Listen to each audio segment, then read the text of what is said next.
তারা আজকে ঐক্যবদ্ধ হয়েছে যুবদলের প্রেসিডেন্ট সুলতান সালাউদ্দিন টুকুর মুক্তির দাবিতে। তারা রাজপথকে নতুনভাবে প্রকম্পিত করতে চায়। আবারও জেলখানায় যারা রয়েছে তাদের মুক্তির মধ্য দিয়ে। আপনারা জানেন 80-র দশকে 90-এর দশকে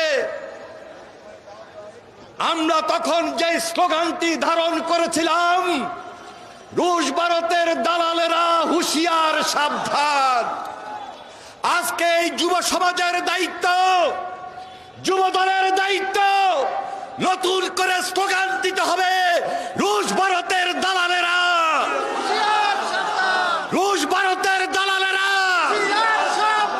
হুঁশিয়ার সাবধান।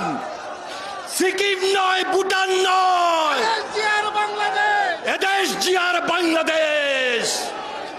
আমরা এদেশের যুব সমাজ, তরুণ সমাজ, ছাত্র সমাজ, শেখ হাসিনা মনে রেখো এই সেন্টিমেন্টকে ধারণ করি।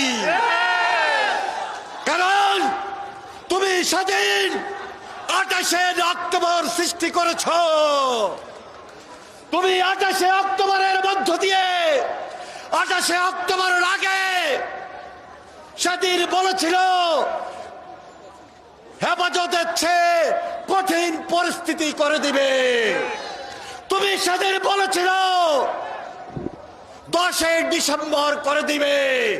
সেদিন 28 অক্টোবরের জন্য এই ওবায়দুল কাদের গঙ্গায় দায়ী, যার কারণে আজকে বাংলাদেশে সঠিক যে রাজনীতি সেই রাজনীতি নেই।